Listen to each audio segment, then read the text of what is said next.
Hello. In this video, I want to go over some 1, 4, and 5 chords for the key of G major. Before that, though, I forgot to mention in the last video that there are lots of ways to make all of these chords. There's a bunch of different what are called chord voicings, where you use different combinations, different shapes with your left hand to make the same chord or variants on the same chord.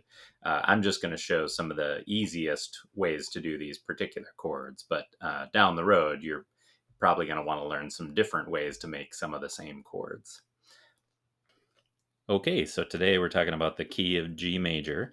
And like we talked about with the key of C major, our most common chords we're going to want to know are the 1, 4, and 5 chords.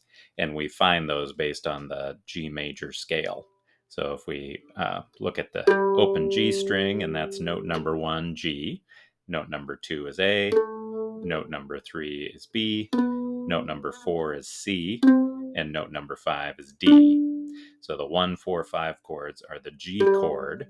The 1 chord is the G chord. The 4 chord is the C chord. And the 5 chord is the D chord. And these chords are all quite easy. There's none of the difficulties like we saw with the F chord.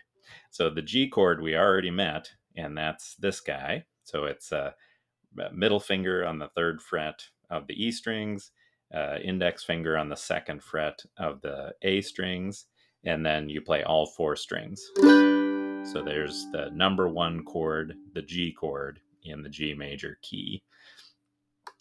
Number 4 chord you already met as well, which is the C chord.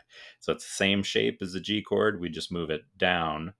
And I forgot to mention, when we're talking about directions on the fretboard, we always talk about in terms of the pitch of the notes. So the notes get higher as we go this direction. So we talk about going up the neck. Up the neck is this way. Down the neck is this way. And then when we talk about going up to higher strings, we're talking about going from these lower pitch strings up to these higher pitch strings. So even though it's down toward the floor, we would say this is going up when we go from a lower pitch to a higher pitch.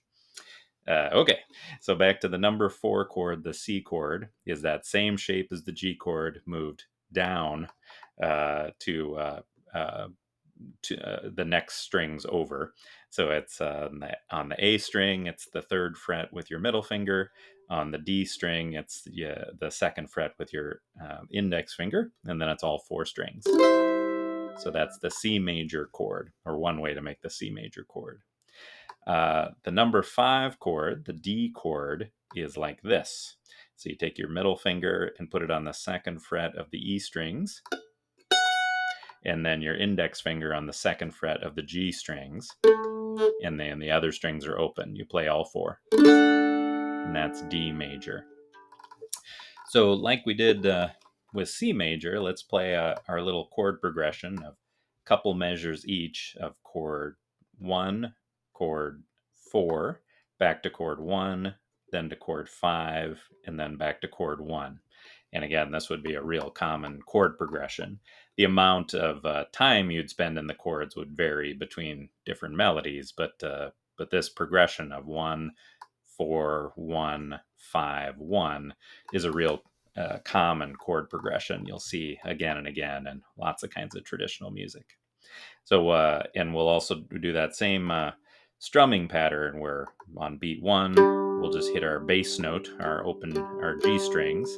On beat 2, we'll strum all 4 strings, meaning either just strum down or down up. Beat 3, we'll hit the low string again, and then beat 4, we'll do a strum.